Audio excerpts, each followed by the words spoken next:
എടപ്പള്ളിപ്പള്ളിയിലെ തിരുനാൾ ആരംഭിച്ച കാര്യം എല്ലാവരും അറിഞ്ഞില്ലേ? അപ്പോൾ അത് 3-4 നടന്ന പ്രദക്ഷിണത്തിൽ ഞാൻ 4-ാം തീയതി ഒന്ന് കാണാൻ പോയിരുന്നു. അതിൻ്റെ ഭാഗമാണ് കേട്ടോ ഈ കാണുന്നതൊക്കെ.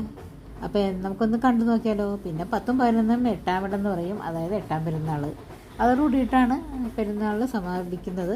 പക്ഷേ എന്നാലും 1 മാസത്തോളം കച്ചവടക്കാരൊക്കെ ഉണ്ടാവും കേട്ടോ. അമ്മയച്ചവരില്ലാത്ത എല്ലാം കിട്ടുന്നതാണ് ഞങ്ങൾ പറയാം. പിന്നെ ഇടയ്ക്കിടയ്ക്ക് സന്ദർശനങ്ങളൊക്കെ നടത്താറുണ്ട് ഞങ്ങളവിടെ. പക്ഷേ ഇപ്രാവശ്യം എനിക്ക് വയ്യായ്ക ഉള്ളതുകൊണ്ട് തന്നെ കാര്യമായിട്ടൊന്നും പോകാനൊന്നും പറ്റിയിട്ടില്ല. ഞാനപ്പോൾ എന്തായാലും പുണ്യാളെ നമ്മുടെ മുറ്റത്തിനോ അടുത്തുകൂടി പോകുമ്പോൾ ഒന്ന് കാണണ്ടേ, അത് കാരണം ഒന്ന് കാണാൻ വന്നതാണ്. അപ്പോൾ നമുക്കൊന്ന് കണ്ടു നോക്കാം.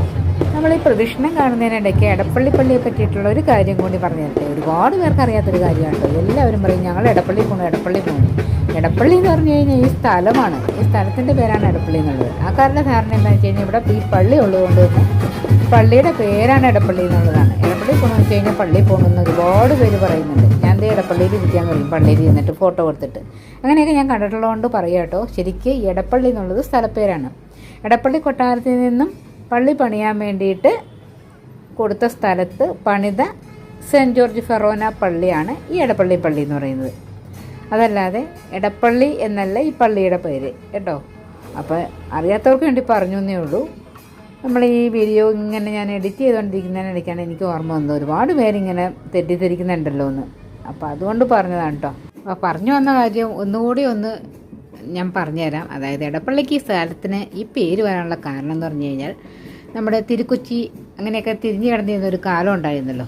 ആ സമയത്ത് രാജാവ് ഇതുവഴി യാത്ര ചെയ്തുകൊണ്ടിരുന്നപ്പോൾ ഇടയ്ക്ക് പള്ളി കൊള്ളാൻ ഉപയോഗിച്ചിരുന്ന ഒരു കൊട്ടാരമായിരുന്നു എടപ്പള്ളി കൊട്ടാരം എന്നുള്ളത്.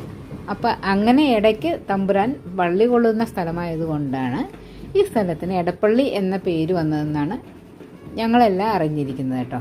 ഈ പള്ളിക്ക് ഈ വക സ്ഥലം കിട്ടിയതിൻ്റെ ഒരു തെളിവ് കൂടിയുണ്ട്. കാരണം എല്ലാ കൊല്ലവും പേപ്പറിലൊക്കെ കാണാറില്ലേ നിങ്ങൾ, എടപ്പള്ളി കൊട്ടാരത്തിൽ പോയി ആദ്യം തന്നെ തമ്പുരാനെ കണ്ട് 101 കൂട്ടം പലഹാരം കാണിക്ക വെച്ചിട്ടേ കൊടിയേറൂ.